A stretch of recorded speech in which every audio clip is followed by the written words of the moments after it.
오늘 받으실 하나님의 말씀 창세기 3장 15절 말씀입니다.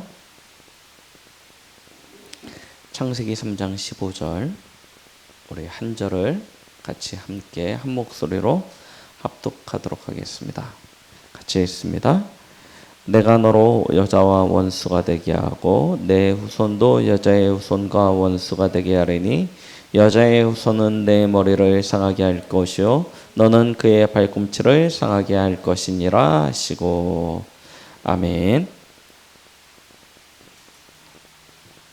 오늘은 하나님이 우리에게 주신 이 복음의 당연, 필연, 절대 이 응답과 축복을 찾아드리는 그런 복된 시간이 되길 바랍니다. 창세기 3장 15절 하나님이 가장 먼저 주셨던 이 원시복음, 원색복음 우리가 진짜 회복하고 누릴 수 있는 그런 응답의 시간이 되길 바랍니다. 여러분들 안에 무엇이 담겨져 있습니까? 여러분들 속에 뭐가 있습니까? 이거는 감출 수가 없습니다. 내 안에 담긴 것, 내가 가지고 있는 것, 이걸요 다른 사람한테 숨길 수가 없어요. 거의 무의식 속에서 이게 발현이 돼가지고 우리의 삶에 적용이 되어지고 나타나지기 때문에 내가 안 해야지 막 마음 먹어도 어느 순간 보면 내가 그것을 하고 있는 상태가 되어지죠. 내 안에 담긴 거요. 이번 주 금요일 날 새벽에 저희 같이 어린이 성교국에서 사역을 하고 계시는 목사님 어머님이 소천하셨다는 문자가 이렇게 왔어요. 그래가지고 제가 지난 금요일 날 부랴부랴 이제 원주를 좀 다녀왔는데요. 목요일 날 그 이제 저희 어린이 성교국 줌으로 포럼하는 게 있어서 같이 이제 포럼을 할 때 기도 제목을 주시는데요. 어머니가 이제 많이 좀 안 좋아지셨다. 암투병 중이셨거든요. 암투병 중이셔가지고 많이 안 좋아지셔서 저거 했는데 목요일날 조금 나아지시는 것 같다 그랬어요. 목요일날 밤 10시에 조금 나아지시는 것 같다. 분명히 그렇게 들었는데 새벽에 돌아가신 거예요. 그래가지고 이제 내려갔습니다. 내려가가지고 이렇게 좀 어떠셨는지 이제 조문하고 같이 이야기를 나누는데 우리 목사님이 이렇게 얘기하시는 거예요. 돌아가실 때 옆에 아버님이 병간으로 하고 계셨는데 이 장로님이세요. 장로님이 돌아가시면서 마지막 유언을 뭐라고 하셨냐면 세계복음화, 세계복음화, 세계복음화 이렇게 하고 돌아가셨대요. 그 얘기를 딱 듣는데 있잖아요. 뭔가 이렇게 쫙 전율이 오는 장로님이 평생에 담긴 것이 그것이었구나. 그 속에서 살아왔겠구나. 그리고 그 소망이 있기 때문에 인생의 마지막을 두려워하지 않고 모든 연명치료도 다 거부하시고 그냥 하나님이 부르시는 그 시간표가 되니까 하나님 앞에 당당하게 나아가는 모습들을 보면서 그렇지. 이게 한 사람의 죽음이지만 가정과 후대에게 영원히 남는 증표가 되겠구나. 우리 안에 담긴 것은요 절대 가려질 수가 없습니다. 여러분들 안에 무엇이 담겼습니까? 하나님은 여러분들에게 이와 같은 하나님의 틀을 주셨어요. 이거는 하나님이 만드신 틀입니다. 세상을 이렇게 보라고, 이렇게 누리라고, 세상에서 이렇게 살아가라고 만드신 틀이 있어요. 그런데 우리가 세상에 태어나면서 하나님 없는 이 세상에서 살다 보니까요, 우리 나름대로 만들어가는 틀이 있습니다. 이건 내 틀이죠. 내 틀이 있어요. 자, 여러분들은 복음을 가지고 있어요. 이건 불신자 이야기가 아닙니다. 여러분들 이야기예요. 하나님의 자녀. 그러니 보세요. 하나님의 것과 여러분들의 것이 공통되어지는 부분들이 있죠. 그래서 오늘 예배도 나왔고 헌금도 준비했고 기도도 하고 매일 뭐 어떤 말씀 묵상 뭐 새벽 기도도 하시고 하나님이 원하시는 틀이 있습니다. 그리고 하나님이 주시려고 하는 것은 훨씬 더 많아요. 그래서 우리는 이쪽으로 나아가려고 하나님께로 나아가려고 계속 무던히 노력을 하죠. 그래서 여러분들의 삶이 계속 말씀 속에 이렇게 훈련 속에서 가고 있지 않습니까? 그럼에도 불구하고 내 안에 만들어진 나만의 틀이 있어요. 이 틀이 내가 하나님의 것으로 나아가는데 계속 방해가 되어지는 거예요. 대표적인 게 무엇입니까? 내가 내 안에 있는 나의 틀, 나 중심이죠. 이게 얼마나 강하냐면 하나님이 만들어주신 이 틀조차도 나 중심으로 생각해서 내가 해석하고 싶은 대로 해석을 해요. 말씀대로 해석을 하는 것이 아니고 말씀 따라 순종하는 것이 아니고 말씀 앞에서 이런저런 나의 의견을 보태가지고 내 나름대로 해석을 만들어내고 그것을 기준 삼아서 세상을 바라봐요. 내 입맛에 맞추어서. 거의 저를 비롯하여 많은 신자들이 그렇게 살아갑니다. 그리고 무엇입니까? 그 중심에는 육신 중심적인 것이 딱 자리 잡고 있죠. 내 육신의 편안함, 내 육신의 이익, 이런 것들이 딱 자리 잡고 있는 것입니다. 특히 돈, 사람 이런 것과 연결되어져 가지고요. 육신적인 틀이 있다니까요. 그리고 무엇입니까? 결국은 그래도 보란 듯이 뭔가 한번 해야 되지 않습니까? 성공 중심. 나는 괜찮아. 나는 괜찮아. 나는 그런 거 상관없어. 하지만 막상 어떤 선택을 하게 되어질 때요. 나타나지게 돼요. 어떤 선택입니까? 어떤 랩런트가 있어요. 이 랩런트가 중학교 때 나름 공부를 잘했습니다. PK예요.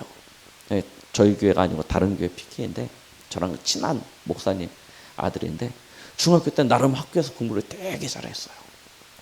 그러니까 이 친구가 공부를 잘하니까 목사님이나 사모님이 이 친구를 복음의 엘리트로 딱 해야겠다라고 생각해가지고요. 어디로 보냈냐면 특목고 같은 그런 데 있지 않습니까? 이런 데 딱 입학을 시킨 거예요. 뭘 못 봤냐면 이 아이가 가지고 있는 성향, 이 아이의 어떤 체질 이런 것들을 전혀 고려하지 않은 채 이 아이를 복음의 엘리트로 키워야겠다라고 생각해서 무조건 특목고 딱 입학을 시켰어요. 근데 중학교 때 나름 공부 잘한다고 했던 아이가 특목고에 딱 들어가니까 어떻게 됩니까? 진짜 흔하디 흔한 아이 중에 하나예요. 다 걔보다 공부 잘해. 그리고 걔네들은 막 과외도 하고요. 다 하는 거예요. 근데 개척교회 목사님이니까요. 뭐 과외를 시켜줄 수 있으니까 뭐라 했어요. 성적이 점점 떨어지는 거예요. 뒤로 밀리는 거예요. 얘가요. 완전히 성적만 떨어진 게 아니고 거기서 받은 스트레스로 인해서 건강에 문제가 왔는데요. 지금 그것 때문에 군대도 못 가요. 근데 점점 더 상황이 안 좋아지는 상황으로 가고 있어요. 그거 보면서요. 좋은 목적인 것 같지 않습니까? 우리는 나름 자녀를 생각하고 미래를 생각하고 하나님 거 생각하고 막 계획을 세우는데 그 밑바탕에 뭐가 있냐면요. 그래도예요. 그래도. 전혀 나쁜 것 같지 않지 않습니까? 틀린 것도 아닌 것 같지 않습니까? 그런데 그게 하나님이 주신 것과 하나님이 우리에게 나타내시고자 하는 것과 안 맞으면요, 그것은요 전혀 다른 것이 되는 것입니다. 이 내가 가지고 있는 틀, 이 틀이요 하나님의 것과 일치가 돼야 되는 거예요. 하나가 돼야 되는 거예요. 그걸 뭐라고 하냐면 복음 결론이라고 해요. 이걸 일치 못하시면 그 계속 일치되어지는 그 순간까지 계속 어렵습니다. 계속 힘들어져요. 우리 랩런트들은요, 그래서 항상 어디 가운데 있어야 되냐면요, 이 영적 흐름에요 굉장히 민감해야 돼요. 이익과 손해가 절대 기준이 아닙니다. 성공과 실패가 절대 기준이 돼서는 안 돼요.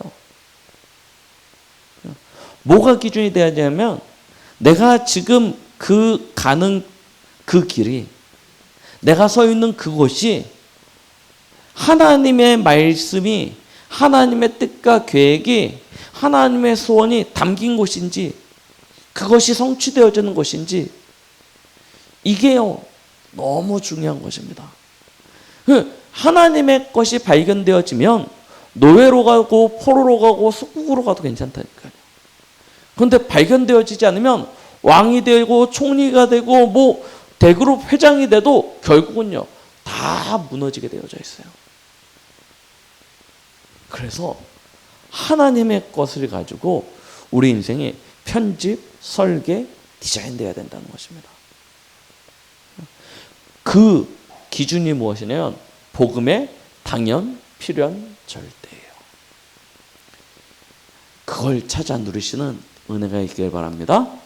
자, 그러면 먼저 우리가 봐야 되는 것이 무엇이냐면 왜 복음이 당연, 필연, 절대냐라는 거예요. 왜 복음이 당연, 필연, 절대일까요? 아는데 왜 복음이 당연, 필연, 절대인지를 정확하게 찾지 못하면 안 되는 거예요. 그러면 그걸 보려면 뭐부터 봐야 되냐면 당연, 필연, 절대 속에서 망해가고 있는, 이 멸망해가고 있는 세상을요 정확히 봐야 됩니다. 그래야 복음의 당연, 필연, 절대가 나와요. 이 당연, 필연, 절대 속에서 멸망하는 세상이라는 것은 사실은 우리 랩런트들 각자 개인도 이 속에서 찾아야 돼요. 나라는 존재가 어떤 존재인지, 우리 가정이 어떤 배경을 가지고 있는지 이 속에서 보여지지 않으면요 신기합니다. 사람을 볼 때요 다 이상하게 보여요. 사람이 이상하게 보여요. 그래서요 도저히 나랑 안 맞고 용납이 안 되고 수용이 안 돼요. 용납, 수용이 안 되면 결국 뭐 하겠습니까? 분쟁하고 다툴 수밖에 없죠. 일도 그래요. 어디 가서 무슨 일을 하려고 해도 나랑 너무 안 맞는다니까요. 왜 그러냐? 못 보는 거예요. 이 속에 있는 현장을. 뭐로만 보냐? 그냥 육신적인 것만 가지고. 그래서 이 이야기는요 너무나 중요합니다. 왜 창세기 3장의 문제가 인류에게 임했는데 그것이 당연, 필연, 절대로 왔는지를 확인하셔야 돼요. 이 땅에 문제가 오는 것은 당연한 일이었습니다.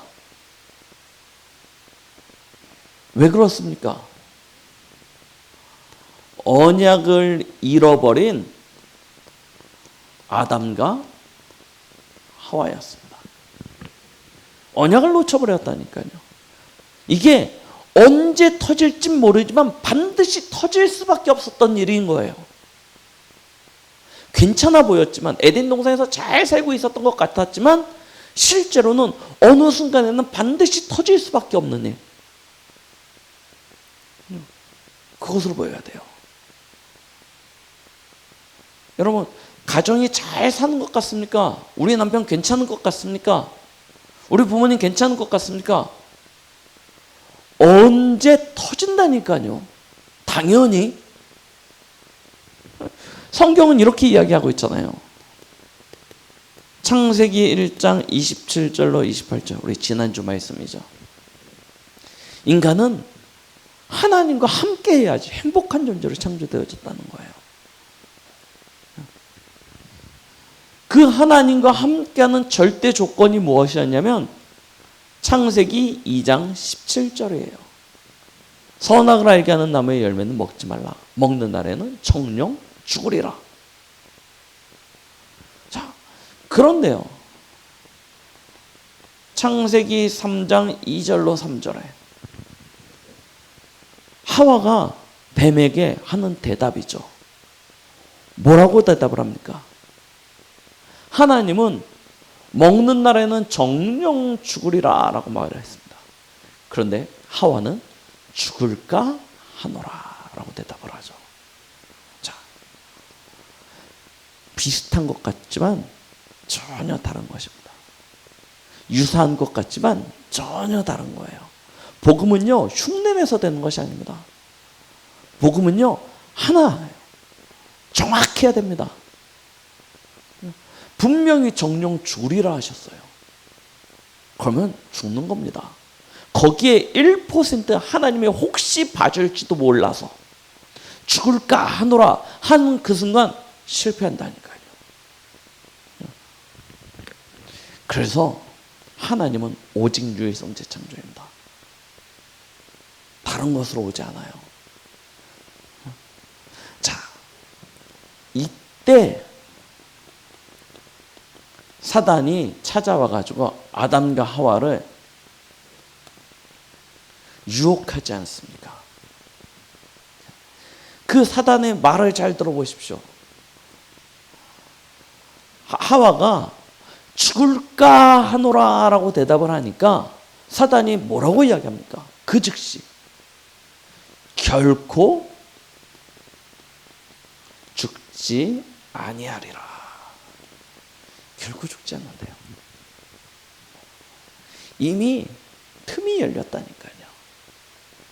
댐에 손가락만한 구멍이 나서요. 물이 졸졸졸졸 새고 있는 거예요. 어떻게 됩니까? 어느 순간 되면 그 댐이 무너지게 되어져 있는 거예요. 사단이요, 그 작은 틈을 파고 들어와서 결코 죽지 아니하리라 라고 이야기합니다. 지금 세상이요, 그렇게 이야기하고 있습니다. 저기 어디 있죠? 영생교 같은데 사람이 왜 죽냐? 피가 썩어서 죽는데요. 피만 썩지 않으면 안 죽는데요. 피를 썩지 않게 하면 영원히 살 수 있다라고 이야기합니다. 그래서 통일교 같은 데서는 그래서 뭐 했냐면 피가름이라는 거 했죠. 그러면 죽지 않는다는 거예요. 영원히 산다는 거예요. 이런 얘기들을 계속합니다. 자, 이 기 훈련하는 단체들 뭐라고 합니까? 이 탄드라라고 이야기하죠. 이 사람 안에 있는 어떤 에너지가 모여지는 그런 부분에 자극을 줘서 훈련을 하면요, 신체가 새롭게 재구성된다고 이야기합니다. 우리 랩런트들, 게임 좋아하는 랩런트들 아마 그런 거 많이 봤을 거예요. 재구성되어져가지고 강해지고 죽지 않아. 어떤 환약, 단약 같은 거 먹어가지고 막 영생을 찾고. 뭐 진시황 같은 경우는 뭐 합니까? 불로 쫓아져서 전 세계를 헤매게 만들지 않습니까? 안 죽는다라고 이야기해요. 그런데 죽거든요. 죽지 않습니까? 그러니까 어디로 발전하냐 하면요, 육은 죽는데 이 육에서 영혼이 분리되어져서 뭐가 되어지냐면 신선이 된다. 도교나 이런 데서 이야기하는 이야기들 아닙니까? 이 영지주의자들, 특히 뭐 힌두교나 불교나 막 이런 데서는요, 뭐라 합니까? 사람이 깊은 깨달음을 얻으면 자연과 하나가 되어지고 신적인 존재가 되어질 수 있다. 그런 이야기는 사람은 죽지 않는 것이다 라고 이야기해요. 그런데 우리는 죽음이라는 정의에 대해서 분명히 알아야 됩니다. 창세기 2장 17절에 선악을 알게 하는 나무의 열매를 먹지 말라. 먹는 날에는 정령 죽으리라. 여기서 하나님이 내리신 죽음의 정의는 무엇입니까? 선악과를 따먹어서 죽는 겁니까? 아닙니다. 선악과의 어떤 독성이 사람을 죽게 하는 그런 게 아니에요. 사람이 그걸 먹었기 때문에 노쇠되어져 죽는다, 그런 이야기가 아니에요. 하나님이 왜 따먹지 말라고 했습니까? 하나님을 안 해고하라는 거예요. 그럼 죽는 이유는 무엇입니까? 선악과를 먹었기 때문에 죽는 것이 아니라 하나님의 말씀을 떠났기 때문에, 하나님의 언약을 잃어버렸기 때문에 죽는 거예요. 그 죽음을 이르게 하는 과정으로 뭐가 있냐면 노화도 있는 거고요, 사고도 재난도 생기는 거 아닙니까? 그런데 사람들은 뭐 하냐면 이 피부의 노화, 사람의 이 조직의 이 세포의 노화를 막으면 영생할 것이다. 이게 뭐예요? 과학자들의 논리잖아요. 그게 아니라 사람은요, 하나님을 떠나는 그 순간 죽게 되어져 있는 것입니다. 근데 사단은 이걸 바꿔버렸어요. 너 선악과 먹어서 죽는 거야. 선악과 안 먹었으면 안 죽어. 그럼 영생나무 따먹으면 영원히 사는 거지. 그런 이야기가 아니라니까요. 기억하셔야 됩니다. 사단은요, 맞는 이야기인 것 같이 쫙 하지만요, 완전 다른 이야기들을 하고 있는 거예요. 자, 그러면서 하는 이야기가 뭡니까? 그거 먹는 날에는 네 눈이 밝아질 것이다. 밝아질 것이다. 뭐 다른 이야기로 하면 눈이 밝아진다, 눈이 열린다는 이야기죠. 이 눈이 열리는 결과는 뭐냐면 선악을 알게 되어질 거예요. 선악을 안다는 것은 무엇입니까? 진리에 이르게 된다는 거예요. 무엇이 옳고 무엇이 틀린지 진리에 이르게 할 것이다 라는 거다니까, 눈이 밝아진다는 것. 그런데요, 그 결과는 어떻게 됐습니까? 진리에 다다랐습니까? 아담과 하와가요. 오히려요, 어떤 결과를 가져냐면 이 죄에 대한 두려움, 여기에요 확 잡혀버려요. 그리고 육신의 눈이 밝아져 가지고요, 자기가 벌거벗음을 벗게 되어집니다. 아니, 눈이 밝아져서 하나님과 같이 되어 선악을 구분하는 어떤 진리에 다다르는 그런 어떤 절대적인 존재가 되어질 줄 알았는데, 오히려요, 인간의 틀, 이성의 틀 안에 갇혀버려서요, 하나님을 알 수 있는 지혜는 다 사라져버리고요, 이 이성의 합리성, 어떤 요 틀 안에서 세상을 보게 되는 아주 한계에 가진, 오히려 지식의 폭이 작아지고요, 영안이 어두워진 그런 존재가 되어져 버려요. 그리고 뭐라고 이야기합니까? 하나님이 된다는 거예요. 하나님과 같이 될 것이다. 보세요. 사단이요, 얼마나 매력적으로 이야기합니까? 네가 신이 될 수 있다. 네가 깊은 깨달음과 도를 추구하면 신과 같은 존재가 되어질 수 있다. 얼마나 멋있는 이야기입니까? 그런데요, 어떻게 되어집니까? 완전 결과는 아까 말씀드렸듯이요, 하나님에 대한 두려움, 죄에 대한 두려움, 자기 자신에 대한 부끄러움, 거기에 확 사로잡혀 가지고요, 어떻게 해요? 숨어요. 그렇죠? 그것도 하나님 앞에 숨을 수 있습니까? 하나님 앞에 감춰질 수 있습니까? 그런데요, 뭐 하냐면 나뭇잎으로 옷에 있고요, 저 숲을 사이로 숨는 겁니다. 안 그랬다니까요. 하나님과 함께 했던 인간은요, 당당했습니다. 하나님과 함께 거니는 존재였습니다. 하나님과 더불어 사는 그런 존재였는데요, 모든 피조물들보다도요 더 부끄러운 존재가 되어져 버렸어요. 누가 그랬냐? 사단이요. 사단이 그런 게 아니죠. 사단이 그렇게 유혹한 건데, 아담과 하와가 그 사단의 말을 듣고 죄 가운데 빠져버렸어요. 자, 그러니 말씀드리는 것입니다. 당연온다니까요. 필연적입니다. 절대적으로 찾아오는 거예요.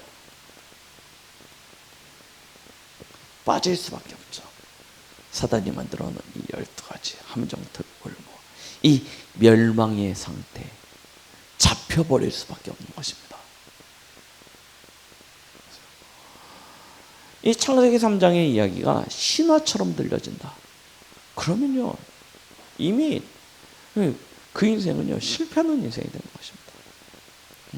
우리 렘넌트들이 진짜 창세기 3장의 이 사건을 정확히 보셔야 돼요.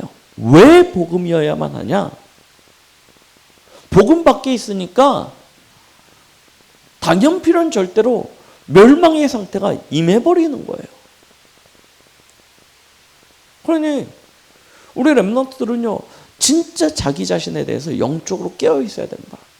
조금도 복음에 반하는 것, 복음에 무언가를 섞는 것 안 되는 거예요. 말씀은 1.1획도 변개치 않아야 돼요. 그래서요, 시대가 흐르기 때문에 세상이 달라져서 이게요, 사단이 말하는 틀린 이야기입니다. 거기에 빠지지 마시고요, 진짜 말씀 붙잡고 언약 중심, 복음 중심의 이 영적 흐름을 타는, 그래서 세상 살리는 그런 주역되어지는 은혜가 있기에 예수 그리스도 이름으로 축원드리겠습니다. 자, 하나님이 실패한 인간을 찾아오셔서 주신 복음이 어떤 것입니까? 왜 하나님은 아담과 하와를 찾아오셔서 오늘 창세기 3장 15절 여자의 후손에 대한 이야기를 하십니까? 왜 복음만이 당연, 필연, 절대라고 이야기합니까?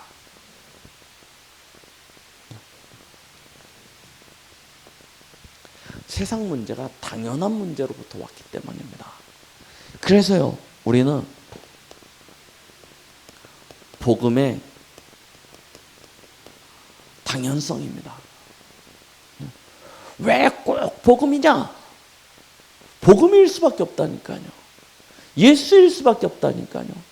이 땅의 문제가 동시다발적인 여러 가지 원인을 가지고 터졌으면 각자의 원인을 해결하려고 할 텐데, 이 땅의 모든 문제의 원인은 하나밖에 없어요. 그래서 그 문제를 해결할 수 있는 답도 하나밖에 안 주셨습니다. 당연성이에요. 결국 시작은 어디냐? 창세기 3장 1절로 6절. 하나님을 떠난 데서부터 시작되어진 것 아닙니까?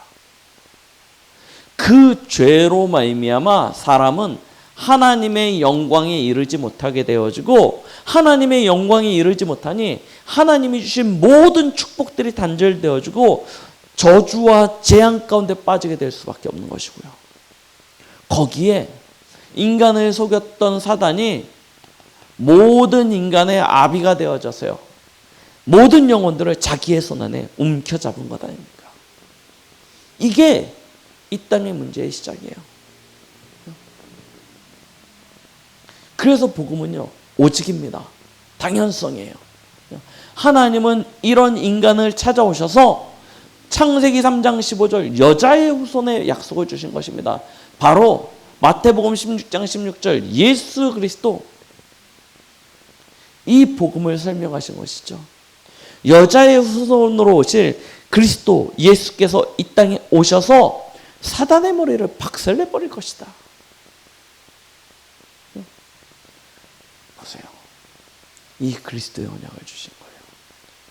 이 그리스도께서 이 땅에 오셔서 십자가에서 피 흘려 죽으심으로 말미암아 해결하신 일이 무엇인지 보시면 되죠. 무엇입니까? 요한복음 14장 6절. 하나님 떠난 우리 인생에 하나님 만나는 길이 되어주셨어요. 죄로 말미암아 하나님의 영광에 이르지 못했던 우리 인생인데, 생명의 성령의 법으로 죄와 사망의 법에서 우리를 해방시키신 것입니다. 그리고요, 사단 문제 아닙니까, 결국은요. 그래서 하나님의 아들이 나타나신 것은 마귀의 일을 멸하려 하심이라. 진짜 한 길밖에 없다니까요. 그 일 때문에 예수님이 그리스도로 이 땅에 오셔서 십자가에서 물과 피를 흘려서 우리를 위하여 죽으신 것입니다. 그리고 부활하셨어요. 과학적으로 어떤 이성적으로 합리적으로 도저히 설명이 안 되는 그 일을 하나님께서 행하신 이유는 저와 여러분들을 구원하시기 위하여. 복음의 당연성입니다. 다른 길이 없어요. 당연한 복음이기 때문에 필연적인 것입니다. 보세요. 왜 복음이 필연성이라고 이야기합니까?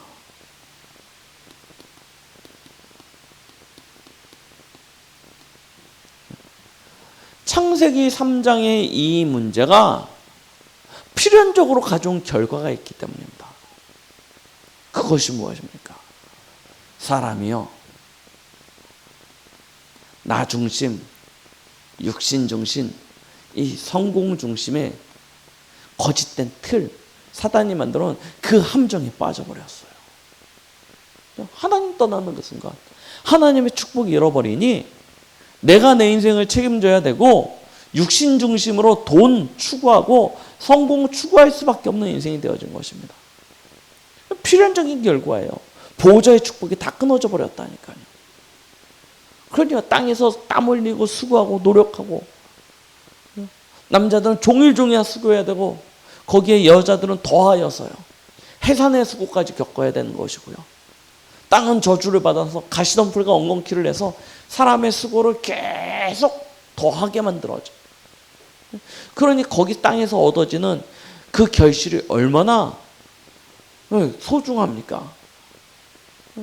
그럼 이게 전부가 될 수밖에 없죠. 왜 우리가 자녀가 내 새끼 합니까? 열흘 동안 뱃속에다 넣고 그냥 뼈마디가 다 갈라지는 그 고통 속에서 아이를 낳았다니까요. 그럼 어떻습니까? 하나님 자녀지만 내가 그 배를 아파가면서 그렇게 고통을 겪으면서 나오니까 내 새끼 될 수밖에 없는 거예요. 내 땀과 내 아픔과 내 눈물의 열매 아닙니까? 그러니까 내 새끼 될 수밖에 없는 겁니다. 다 뭐냐면 나예요, 나. 이 수고가 얼마나 힘듭니까? 그러니까 거저 얻길 원하죠. 그래서 뭐합니까? 남의 것을 가서 강탈하는 거예요. 그렇게 땀 흘려서 1년 동안 365일 수고해서 결실을 거두는 것보다 가가지고 칼 들고 가가지고 뺏는 게 훨씬 더 빠르거든요. 그래서 뭐가 일어나는 거예요? 전쟁이 일어나는 거예요. 필연적으로 온다니까요. 그렇게 이룬 성공이 사람들이 와 동경합니다. 좋은 집, 좋은 차, 좀 맛있는 음식, 따르는 무리들, 그 거짓된 틀에요 사람들이 완전히 매일 수밖에 없는 이런 상태가 되어지는 것이죠. 그래도 안 되니까 어디에 빠집니까? 무속, 점술, 종교, 번성할 수밖에 없는 것입니다. 하나님 떠나니까 아까 말씀드렸죠. 자기에 대한 부끄러움, 죄에 대한 두려움, 세상에 대한 두려움 잡힐 수밖에 없는 거예요. 그 두려움을 극복하기 위하여 미래에 대한 두려움, 자기 과거의 죄에 대한 두려움, 막 복합적으로 인생을 두려움에 사로잡히게 만듭니다. 그럼 그 두려움을 극복하기 위해서 누굴 찾아요? 거짓된 신들을 찾고 만들어내요. 그 앞에 절합니다. 그래서 얼마나 사람들이 단순한지 아십니까? 일본 가면 신사들 많지 않습니까? 신사 가서 보세요. 신이라고 모신 게 뭡니까? 칼 한 자루 모셔놨다니까요. 옛날 장군들이 쓰던 칼 다 놔두고요. 이게 신이에요. 갑옷, 투구 딱 놔두고요. 이거 신이라고 해요. 왜 그러냐? 두렵거든요. 강한 어떤 존재를 의지할 수밖에 없는 하나님 떠난 인생에게 필연적으로 찾아오는 문제예요. 그래서 우리의 삶이 여기에 잡히다 보니까요 어떻게 됩니까? 평생 양 어깨에 수고하고 무거운 짐을 짊어지고 가는 것입니다. 그래서 오늘이 우리는 매일 고달퍼요. 매일 힘듭니다. 이 문제를 어떻게 넘어서겠습니까? 우리 인생이 늘 양쪽 어깨에 짐지고 가는 것이 과연 옳습니까? 그게 아니에요. 복음이 왜 필연적이냐? 우리의 오늘의 문제를 해결할 수 있는 길이 복음밖에 없는 거예요. 수고하고 무거운 짐진 자들아 다 내게로 오라. 내가 너희를 쉬게 하리라. 여호와께서 우리의 목자가 되십니다. 그래서 우리를 푸른 초장으로 쉴 만한 물가로 인도하여 가시는 것입니다. 어떻게요? 예수 그리스도 안에서요. 완전 바꿔버리세요. 보세요. 왜 복음이어야 합니까? 나 중심 빠져나오는 방법은 하나밖에 없어요. 창세기 3장 21절 피 바라야 돼요. 피 바를 때 그 저주화장에서 빠져나오는 것입니다. 육신 중심으로 돈 중심으로 크고 화려하고 번성한 결국 어떻게 됩니까? 홍수 심판에 빠져요. 그때 하나님이 주신 답이 무엇이었습니까? 방주 아닙니까? 방주를 주신다니까요. 성공했다, 이루었다, 바벨탑 높이 올라가서 와 기뻐하고 우리가 여기 하나님 있는 데까지 다 차. 결국 어떻게 됩니까? 하나님의 진노와 재앙으로 뿔뿔이 흩어지게 되어집니다. 그때요 하나님이 주신 답이 무엇입니까? 가나안 땅이에요. 맞죠? 여기로 가래요. 왜 복음이어야만 하는지를 기억하시라니까요. 인생의 수고하고 무거운 짐 언제 해결되어지느냐? 바로 예수 그리스도 안에 들어갈 때만 끝나는 것입니다. 어떻게 끝납니까? 오늘 새벽에도 말씀드렸는데요. 진짜 우리 인생이요 이제는 완전히 바뀌어요. 오직입니다. 오직 예수 그리스도. 이 속으로 들어가 버려요. 이제 내가 내 인생을 책임지지 않아요. 그리스도께서 내 안에서 사시는 인생으로 완전 바뀌어버립니다. 내가 땀 흘리고 수고하고 노력하는 그 대가로 막 무거운 짐을 짊어지고 가서 겨우 걷어들인 그 결실로 사는 존재가 아니에요. 하나님의 나라입니다. 보좌의 축복이요. 우리에게 임재되어지는 거예요. 그리고요. 내 성공? 이제 이유가 없어요. 다 끝났다니까요. 그리스도께서요. 내 안에서 소원을 두고 행하시는데요. 가장 좋은 것으로 최고의 것으로 우리의 삶을 보장하시는 것입니다. 그래서 함께 하시고 인도하시고 응답하시죠. 끝나버렸어요. 그래서요. 이제 내가 사는 것은 나를 위해 사는 것이 아니고 내 안에 계신 그리스도가 사는 인생으로 1장 8절 하나님이 나의 능력이 되어집니다. 그 하나님이 나의 배경이 되어집니다. 그래서 나는 그 하나님을 그 그리스도를 증거하는 증인 되어지는 방향으로 나아가게 되는 거예요. 복음이 왜 당연성이냐? 우리의 과거 문제 해결이라면요. 복음이 왜 필요하냐? 우리에게 우리의 현재 문제 해결. 복음밖에 없습니다. 그럼 왜 복음이 절대적이냐? 결국 미래와 관련되어 있지 않겠습니까?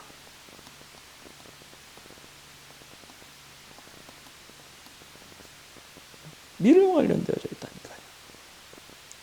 보세요. 진짜 복음 밖에 있으면 어떻게 되어집니까? 결국 그 인생의 끝은요. 이거로 오죠. 불신자 6가지. 다 아시니까 우리 교회 성도님들은. 불신자 6가지 상태로 끝나는 거예요. 인생이요. 이게 미래입니다. 언약 밖에 있을 때 오는 미래는요. 이렇게 끝나게 되어져 있어요. 그런데 예수 그리스도로 말미암아 어떻게 되어집니까? 저와 여러분들의 인생이요. 이제는 하나님 자녀의 7가지 신분과 권세로 완전 바뀌어지잖아요. 완전 바뀌어지잖아요. 미래 문제가 끝나버린다니까요. 걱정하실 것도 두려워하실 것도 아무것도 없습니다. 복음 밖에 있었을 때는 우리가 염려했어야 돼요. 걱정했어야 돼요. 그게 당연해요. 그게 필연적이에요. 그게 절대적입니다. 그런데 복음 안에 있는 우리는요. 그럴 이유가 없어요. 그래서 아무것도 염려하지 말라는 거야. 너희 염려를 주께 맡겨버리라고 이야기하시는 거예요. 염려할 거 없어요. 다 끝내셨습니다. 그래서 우리 인생은요, 이 복음의 당연성을요, 완전 각인시켜야 되고요. 이 복음의 필요성을 가지고 우리 인생에 뿌리가 내려져야 되고요. 그래서 이 복음의 절대적인 축복이 우리의 인생에 체질이 돼야 되는 것이겠죠. 이 축복을요, 반드시 내요. 그래서 뭐냐, 편집, 설계, 디자인하는 거예요. 자, 그러면 어떤 응답이 옵니까? 진짜 요즘 이 단어가 많이 나오죠. 전무후무요. 이런 응답이 오는 거예요. 앞에도 없고 뒤에도 없는 그런 응답이 오게 되어질 거예요. 좀 더 정확히 이야기하게 되어지면 앞에 받았던 응답보다 뒤에 올 응답이 훨씬 더 큰 응답이 올 것입니다. 이런 축복을 주실 거예요. 자, 어떻게 주어집니까? 먼저 나 개인이죠. 개인에게 전무후무한 응답이 옵니다. 이미 왔어요. 지난주에 말씀드렸듯이 갈라디아 2장 20절 이러니까 기적 중에 기적입니다. 내 인생이 새롭게 변화되어졌어요. 이 축복이 우리에게 나타나는 거예요. 다 지나갔다니까요.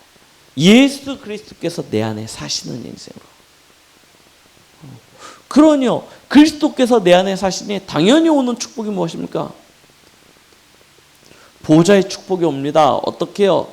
시, 공간, 초월이죠. 이걸 통해서 하나님은 237에 빗대게 하시는 그런 응답을 내게 허락하여 주실 거예요. 이거는 내가 잘한다 못한다, 내가 뭐 수준이 어떻다, 아무 상관없습니다. 이런 응답을 주실 거예요.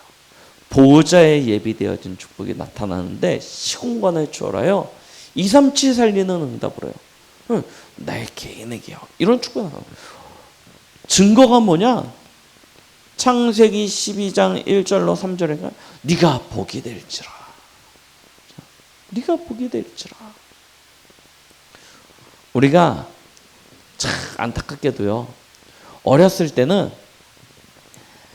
하나님과 나와의 어떤 틀이요, 거의 대부분 거의 한 요 정도 차이 날까? 거의 일치해요. 거의 일치합니다. 그래서요, 우리 여기 있는 랩런트들도 어렸을 때 막 4살, 5살, 6살, 7살 할 때는 막 세계복음 막 해가지고 막 난 세계복음 주인공 랩런트 막 가는 데마다 그거 찬양하고 다니고, 막 엄마 아빠한테 막 왜 밥 먹는데 기도 안 하고 먹냐고 막 혼내기도 하고 다 그랬을 거예요. 그리고 할머니 막 안 믿는 할머니 할아버지 붙잡고 예수 믿어야 된다고 막 우리 여기 있는 랩런트들 다 그랬을 거예요. 그런데요, 신기하죠. 머리가 커지면서요, 나이가 들면서요, 요 틀이요 점점 벗어나요. 점점 벗어나요. 이게 사단이 만들어 놓은 전략 중에 거짓말이에요. 거짓말이, 사단이 우리에게 밤에 꿈에 나타나서 거짓말을 하면 우리가 알겠는데, 세상의 교육과 문화와 사상과 과학과 여러 가지 아름다운 틀들을 가지고 다 포장해 놨답니다. 마치 선악과처럼 먹음직도 하고 보암직도 하고 지롭게 하고 탐스럽기도 하고. 그래서 그냥 널름 먹다 보니까 어느 순간 기준이 하나님에게서 점점 벗어나지는 거예요. 그런데 빨리 원자리로 돌아가셔야 돼요. 여러분들이 누구냐 다 기억하세요. 우리가 처음에 이 메시지 내가 복이거든, 하나님이 나를 통해서 뭐 천하만민을 복받게 하신다 했지, 아멘 했는데 한 20년 30년 지나고 나니까 아무런 일도 안 일어나는 것 같으니까 복이가 너무 많나, 이게 틀린 생각이라니까요. 하나님이 우리에게요, 큰 응답을 이미 허락하셨고 그 길로 우리를 이끌어 가십니다. 증거가 무엇입니까? 하나님이 전무후무한 응답을 주시는데 교회를 통해서요. 자, 하나님은 여러분들을 99% 이방 현장, 237과 5천 종족 살리는 주역으로 이 시대의 7천 전문 지도자로, 그리고요 도단성 운동의 주역으로 세우시려고 이미 이곳에 부르신 거라니까요. 이미 이곳에 부르셨습니다. 여러분들은 현장의 영적 파수꾼이 되어질 것입니다. 하나님은 여러분들을 통해서 현장 취하는 영적 의사로 파송하시는 것입니다. 여러분들은 세상 썰미 살리는 영적 서밋의 자리에 서게 되어질 것입니다. 그 응답을요 이미 주셔서 전무후무한 응답입니다. 이 응답 속에 있는데 하나님이 무엇을 축복하시냐? 업의 전무후무한 축복을 주세요. 여러분들이 가지게 되어질 그 축복은 오직 속에서 오는 것입니다. 오직 속에서 여러분들에게 각자에게 주시는 것이기 때문에 유일성이라고 이야기합니다. 그걸 가지고 하나님은요 재창조하실 거예요. 진짜 여러분들이 24 할 수 있는 것을 찾아내면 된다니까요. 학업도 그렇고요, 직업도 그렇고요, 복음뿐만 아니라 모든 것이요 24 할 수 있으면 끝납니다. 내가 24 할 수 있는 것이 무엇인가를 찾아야 돼요. 이 축복 누리면요 진짜 이 안에요 유일성의 응답이 나오는데 어떻게 나오냐? 수준과 상관없이 온다니까요. 25로요. 그러면 어떻게 됩니까? 그 응답이 영혼으로 연결되어지죠. 그걸 통해서 하나님은 세상에 각인, 뿌리, 체질을요 완전히 바꿔버리실 거예요. 그래서 노예로 가도 괜찮다는 거예요. 포로로 가도 괜찮다는 거예요. 꼭 성공해야 되냐? 그렇지 않아요. 세계복음화 하나님의 역사는 내가 얼마만큼 성공했느냐와 상관없습니다. 하나님은요 우리의 있는 모습 그대로를 가지고 사용하시는데요 하나님의 능력으로 사용해 버리십니다. 그러면 하나님의 능력에 내 이 작은 수준, 내 작은 기능이 딱 붙잡혀지는 그 순간 그것이 세계복음화의 도구가 되어져요. 그런다면 요셉은 청소 잘해가지고 애굽의 총리가 되었다니까요. 기억하십시오. 요셉이 유명 이렇게 대학 같은 데 나온 게 아니에요. 그렇죠? 작은 일이 하나님의 손에 붙들림 바 되어졌는데 그게 세계복음화와 연결되어지는 것입니다. 그러면 무슨 일을 통해서 내가 복음 엘리트의 자리에 성공자의 자리에 설까를 고민할 게 아니고 뭘 누리시면 되냐? 복음의 당연 필요한 절대를 찾아서 누리세요. 그 안에 다 담겨져. 이걸 실제로 이 한 주간 나의 것으로 완전히 발견하고 누리는 그런 은혜가 있기에 예수 그리스도의 이름으로 축원드리겠습니다. 기도합니다. 하나님 아버지 감사드립니다. 오늘도 우리에게 말씀 주심에 감사드립니다. 우리에게 주신 이 복음의 당연 필요한 절대를 찾아서 237 5천 종족 살리는 시대의 렘넌트로 7천 제자로 응답받게 하여 주시옵소서. 예수 그리스도의 이름으로 기도드렸습니다. 아멘.